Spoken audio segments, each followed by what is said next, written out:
Hello guys, welcome back to my channel.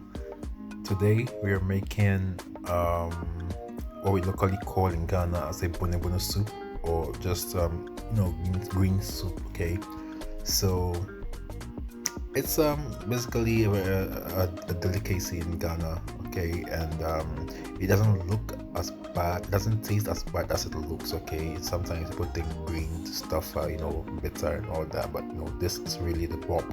Let's get started.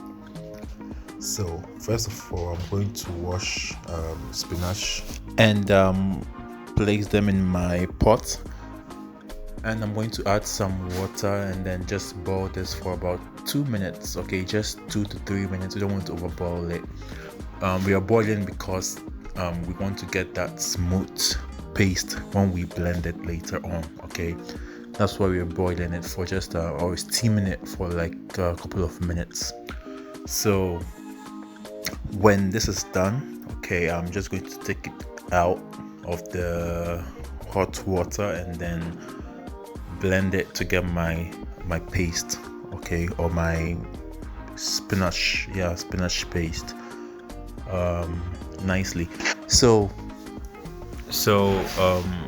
Before, I just want to mention that in Ghana we use the cocoyam leaves. Okay, the cocoyam leaves is what we use, but you can use spinach as a perfect substitute. Right, it gives the same results.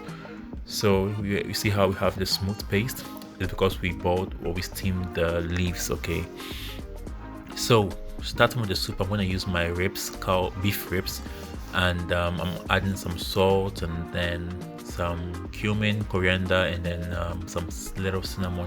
These are my personal preference. Okay, you can use whatever spice or seasonings that you want to use, but make sure you keep it on the minimal. All right, you don't need so many seasoning or so much spices. And then of course the classic three sisters, the garlic, ginger, and then the onion paste or blend. Okay, I think this gives that natural flavor that can't be replaced with any seasoning, right? So at this point we're going to add some water. All right, or even if this is enough to steam the meat, it's fine, but if it's not, you can just add a little bit of water to help with the steaming or the cooking of the meat, right?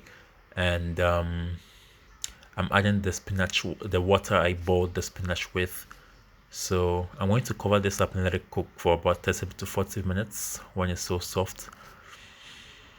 Right, so once the meat is cooked, I'm going to add in my veggies. I'm adding tomato, onions, and then some paprika. You can use the scotch bonnet, but it's too hot for me. All right, so I just use the paprika.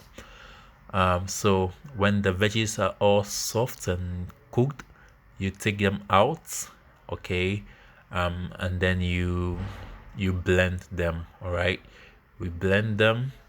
Also, reason why we cook it because we want to have that smooth paste. All right, so we blend and then return the paste back into the soup. You can sieve it if you, or strain it if you want. Okay, and now I'm adding in my crayfish. Okay, I could swear that I killed all of them. I stabbed it right in their heart. I don't know why they're still alive. Okay, so I'm adding some water at this point to continue the cooking process. So at this point, I'm going to allow it to cook for about 15-20 minutes. Okay, for everything to blend up and mash up so beautifully. Then we're going to continue. Yeah, so after about 15 minutes, I'm going to add in my spinach paste or juice, and this is so beautiful, isn't it? Right, so and then I'm going to add in my water. Okay, it depends. It depends on how light or thick you want your soup. Okay, I didn't want to make so much of the soup, so I added just little water because it was my first time making this, and I didn't want to make so much and maybe end up not eating everything. So I just added a little bit of water to have a little, so that the soup wouldn't be so much, so I can finish it within some days. So yeah, the amount of water depends on your preference. Okay, so at this point you check for salt, and then if it's not enough you adjust it. All right, So you after boiling for about 20-30 minutes, you're getting to the end. So I'm going to add in my mackerel fish. The reason why I don't add it at the beginning is because I don't want it to crumble. And besides, mackerel has this natural flavor that doesn't need seasoning. All right, it just needs to absorb the juice in the soup, and it's okay. All right, it has this natural taste. But if you want to add it at the beginning of the soup, it's fine. Okay, so I prefer to add it at the end because I want to have my fish intact. Right, so after this point, I'll cook for about 10-15 minutes, and then the soup is all ready, right? And yeah, mackerel takes just 8 to 9 minutes to cook. Okay, so don't worry about it not being cooked properly, or it takes just 9 minutes. Okay, right. So at this point, the soup is all set and done. And let me just state again that it tastes better than it looks. Okay, try it. Okay, now thank you so much for watching and for checking out my previous videos. If you haven't, please check them out. Thanks for the support so far. I know it's not all, it's not the best, but we are gradually working on giving you better content. Okay, follow me on Instagram at Smiling to Food. I love you guys. Stay safe.